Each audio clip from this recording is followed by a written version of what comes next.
ఎప్పుడో గాని జరిగిన అరుదైన విషయం ఇది. ఒకే సీజన్‌లో నలుగురు సీనియర్‌లు రావడం అనేది ఎప్పుడూ జరిగిందే లేదు. ముగ్గురొచ్చినా ఒక్కరు మిస్ అయిన సందర్భాలున్నాయి ఒక్కోసారి. కానీ ఈ సిట్యుయేషన్ చూస్తూ ఉంటే 2026 సెకండ్ హాఫ్‌లో ఒక అద్భుతం జరిగేలా కనిపిస్తోంది.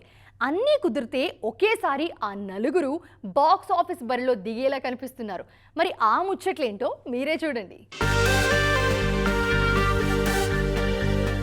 చిరంజీవి లాంగ్ అవైటెడ్ సినిమా విశ్వంభరను ఎట్టి పరిస్థితుల్లో మెగా 158 కంటే ముందే విడుదల చేయాలని చూస్తున్నారు మేకర్స్. ఇప్పటికే వర్క్స్ అన్నీ అయిపోయినా ఓటీటీ డీల్ కారణంగానే సినిమా రిలీజ్ కావట్లేదనే వార్తలొస్తున్నాయి. దాన్నెలాగైనా పూర్తి చేసి దసరా సీజన్లో విశ్వంభరను విడుదల చేయాలని దర్శక నిర్మాతలు గట్టిగా ట్రై చేస్తున్నారు. దసరాకు హాలిడేస్ ఉంటాయి. పైగా సోషియో ఫ్యాంటసీ కాబట్టి విశ్వంభరకు అదే సరైన రిలీజ్ టైం అని చిరంజీవి కూడా భావిస్తున్నారు. మరోవైపు అదే సీజన్లో బాలయ్య కూడా రానున్నారు. గోపీచంద్ మలినేనితో ఎన్బీకే 111 షూట్ రాకెట్ స్పీడ్లో జరుగుతోంది. ముంబైలోనే భారీ షెడ్యూల్ నడుస్తోంది. ఎట్టి పరిస్థితుల్లో అక్టోబర్లో ఎన్బీకే 111 రావడం ఖాయంగా కనిపిస్తోంది. వెంకటేష్ త్రివిక్రమ్ కాంబినేషన్లో తెరకెక్కుతోన్న ఆదర్శ కుటుంబం సైతం దసరా సీజన్నే టార్గెట్ చేస్తోంది. ఇప్పటికే ఈ చిత్ర షూటింగ్ 70% పూర్తయింది. తాజాగా అనిల్ రావిపూడి సినిమా స్టార్ట్ చేసిన వెంకీ, గురూజీ సినిమాతో పాటే దీన్ని ఒకేసారి పూర్తి చేయనున్నారు. అన్నీ కుదిరితే అక్టోబర్ 2న గాంధీ జయంతి రోజే ఆదర్శ కుటుంబం ఆడియన్స్ ముందుకు రావడం పక్కా. ఆ నలుగురిలో నాగార్జున కూడా 2026 సెకండ్ హాఫ్లోనే రానున్నారు. కుదిరితే అక్టోబర్ లేదంటే తనకు బాగా కలిసొచ్చిన డిసెంబర్లో కింగ్ 100 విడుదల చేయాలని చూస్తున్నారు నాగార్జున.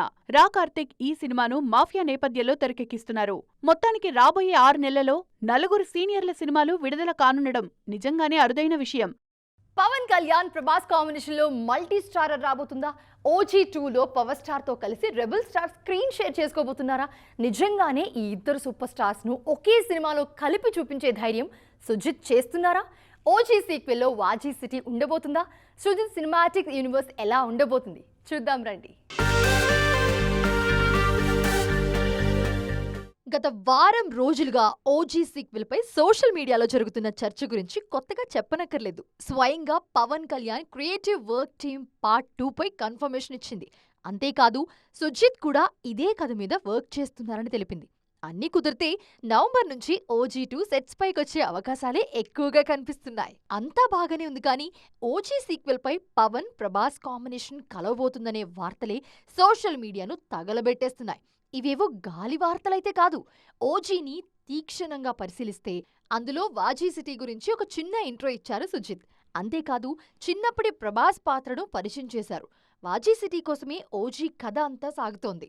ఓజీలో ప్రభాస్ పాత్ర చిన్న పిల్లోడిలా ఉంటుంది. అలా పార్ట్ 2కు లీడ్ ఇచ్చి వదిలేశారు సుజిత్. ఈ లెక్కన ఓజీ 2లో పవన్ కళ్యాణ్ ప్రభాస్ కాంబో కలవడం పెద్ద వింతే కాకపోవచ్చు. అయితే దీనికోసం సుజిత్ చాలా పెద్ద టాస్క్ పూర్తి చేయాల్సి ఉంటుంది. ఓజీ కథ 1993 నేపథ్యంలో సాగితే Saaho latest time period story. So ఈ రెండింటిని ఎలా లింక్ చేస్తారనేది ఆసక్తికరమైన విషయం. కథ ప్రకారం సాహోలో ప్రభాస్ కంటే ఓజీలో పవన్ దాదాపు 25 ఏళ్లు పెద్ద. ఈ ఇద్దరి వయసు మ్యాచ్ చేయడం కూడా కష్టమే. అలాంటిది రెండు పాత్రలు కలపడం, ఇద్దరి ఫ్యాన్స్ ను సాటిస్ఫై చేసేలా కథ రాయడం కంటే సుజిత్ కు పెద్ద టాస్క్ మరొకటి లేదు. చూడాలి మరి సుజిత్ ఎలా హ్యాండిల్ చేస్తారో దీన్ని. అన్నట్లు ఓజీ 2 కంటే ముందే నానితో బ్లడీ రోమియో చేయనున్నారు సుజిత్. జూన్ మొదటి వారం నుంచే పెద్ద సినిమాతో థియేటర్స్ అన్ని నిండిపోయాయి. గత వారం 1-2 సినిమాలు వచ్చినా పెద్దగా ప్రభావం అయితే చూపించలేదు. దాంతో ఈ వారం కొత్త సినిమాల సందడి బాగానే ఉంది. ముఖ్యంగా సమాంత 3 ఏళ్ల తర్వాత కంబ్యాక్ ఇస్తున్నారు. ఆమెకి పోటీగా మరో 1/2 డజన్ సినిమాలు కూడా వస్తున్నాయి. మరి అవేంటో మీరు కూడా చూడండి. థియేటర్స్లో పెద్ది మేనియా కాస్త తగ్గడంతో ఈ వారం కొత్త సినిమాలు క్యూ కట్టాయి. జూన్ 19, 20న క్రేజీ సినిమాలు కొన్ని వచ్చేస్తున్నాయి. అందులో ముఖ్యంగా చెప్పుకోవాల్సింది సమంత నటించిన మా ఇంటి బంగారం. రాజ్ నిడమూరు కథతో నందిని రెడ్డి తెరకెక్కించిన ఈ చిత్రాన్ని సమంత నిర్మించారు. దీనిపై అంచనాలు బాగానే ఉన్నాయి. టేబుల్ ప్రాఫిట్స్ తో విడుదలవుతుంది మా ఇంటి బంగారం. ఈ సినిమా ప్రమోషన్స్ లోనూ సమంత చాలా కాన్ఫిడెంట్ గా కనిపించారు. ఖుషీ తర్వాత 3 ఏళ్లు గ్యాప్ తీసుకుని శామ్ చేసిన తెలుగు సినిమా ఇది. శుభల్లో ఓ చిన్న పాత్రలో మెరిశారంతే. ఇక సమంతకు పోటీగా సీనియర్ హీరో వడ్డే నవీన్ నటించిన ట్రాన్స్ఫర్ త్రిమూర్తులు ఇదే వారం వస్తోంది. ప్రభుత్వాన్ని సవాల్ చేసే కేసును ఓ మామూలు కానిస్టేబుల్ ఎలా సాల్వ్ చేశారనే కథతో ట్రాన్స్ఫర్ త్రిమూర్తులు వస్తోంది. బిచ్చగాడు కాంబినేషన్ విజయ్ ఆంటోనీ, శశి కలిసి చేసిన 100 దేవుళ్ళు కూడా జూన్ 19నే విడుదలవుతుంది. అలాగే రష్మిక హిందీ సినిమా కాక్టైల్ 2, బాలన్ ఇదే వారం వస్తున్నాయి. ఇక జూన్ 20న దీవానా విడుదల కానుంది. మరి వీటిలో ఏది మెప్పిస్తుందో చూడాలి. పెళ్లి అనేది ఒకప్పుడు కెరీర్కి అడ్డంకి, కానీ ఇప్పుడు అస్సలు కాదు. ఇంకా చెప్పాలంటే పెళ్ళైన హీరోయిన్లకి అవకాశాలు కూడా ఎక్కువగా వస్తున్నాయి. రెమ్యూనరేషన్ విషయంలోనూ వాళ్ళు టాప్ లేపేస్తున్నారు.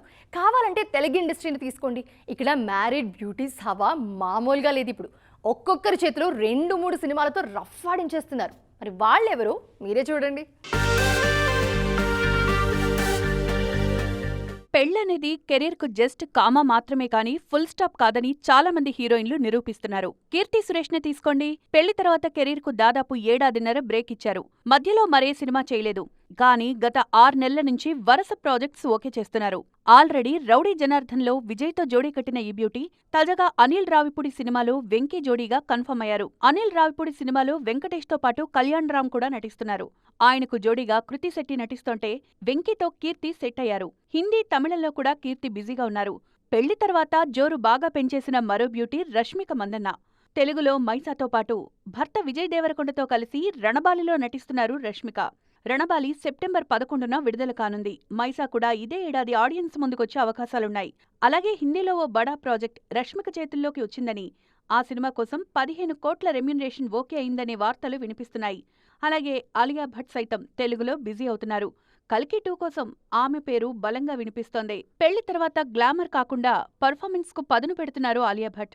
ఆల్రెడీ హిందీలో ఆల్ఫా లాంటి స్పై థ్రిల్లర్ చేస్తున్న ఈ బ్యూటీ భర్త రణ్బీర్ కపూర్తో కలిసి సంజయ్ లీలా భన్సాలి తెరకెక్కిస్తోన్న లవ్ అండ్ వార్లో నటిస్తున్నారు. విక్కీ కౌశల్ ఇందులో మరో హీరో. అలాగే దీపికా పదుకొనే, ప్రియాంక చోప్రా లాంటి మ్యారీడ్ హీరోయిన్స్ సైతం వరుస ఆఫర్స్తో రఫ్ఫాడిస్తున్నారు. బాలీవుడ్లో మాత్రమే కాదు, అన్ని ఇండస్ట్రీల్లో ఇండియా పాకిస్తాన్ బ్యాక్డ్రాప్ కథ అనేది అక్షయ పాత్ర లాంటిది. పర్ఫెక్ట్గా తీస్తే ఇండస్ట్రీ రికార్డులు తిరగరాసే సత్తా ఉన్న నేపథ్యం అది. తాజాగా అమీర్ ఖాన్ అదే ప్రయోగం చేస్తున్నారు. ఇండో పాక్ విడిపోయినప్పుడు జరిగిన కథని నిర్మిస్తూ ఉన్నారు. మరి అది ఎలా ఉండబోతుంది?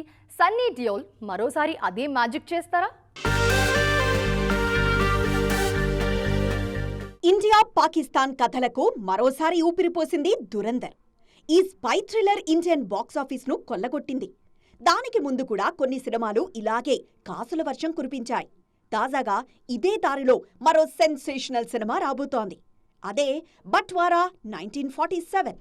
సన్నీ డియోల్ హీరోగా నటిస్తున్న ఈ చిత్రాన్ని మరో స్టార్ హీరో అమీర్ ఖాన్ నిర్మిస్తున్నారు. 1947లో దేశ విభజన సమయంలో జరిగిన కొన్ని వాస్తవిక సంఘటనల సమాహారంగా బట్వారా 1947 వస్తోంది.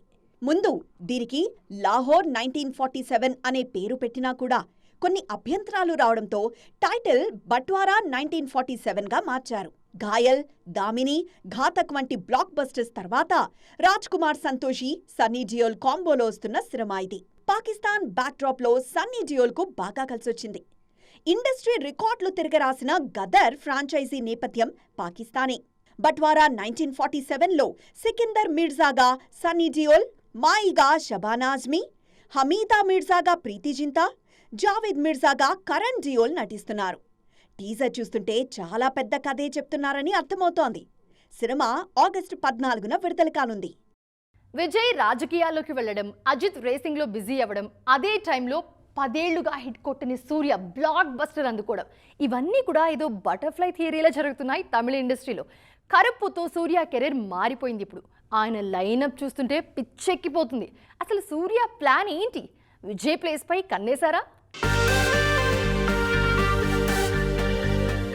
కరుప్పు సక్సెస్ తో సూర్య కెరీర్ కు మామూలు బ్రేక్ రాలేదు. గతంలో కూడా ఆయన బ్లాక్ బస్టర్స్ కొట్టారు. కానీ వాటికి కరుప్పు సక్సెస్ కు చాలా తేడా ఉంది. ఇప్పుడొచ్చిన ఈ హిట్ ఆయన్ని నెంబర్ 1 పీఠం వైపు అడుగు పడేలా చేసింది. అందుకే కంగారు పడకుండా జాగ్రత్తగా కెరీర్ బిల్డ్ చేసుకుంటున్నారు సూర్య. ముఖ్యంగా విజయ్ వదిలేసి వెళ్లిన ప్లేస్ వైపు సూర్య చూస్తున్నారిప్పుడు. నెంబర్ 1 చైర్లో ఉన్నప్పుడు విజయ్ సినిమాలు వదిలేసి రాజకీయాల్లోకి వెళ్లారు. అదే సమయంలో అజిత్ ఏమో రేసింగ్లపై ఎక్కువగా ఫోకస్ చేస్తున్నారు. సినిమాలు అడపాదడపా చేస్తానని చెప్పేశారు. రజనీ, కమల్ స్టార్ హీరోలే కానీ వయసు సహకరించట్లేదు.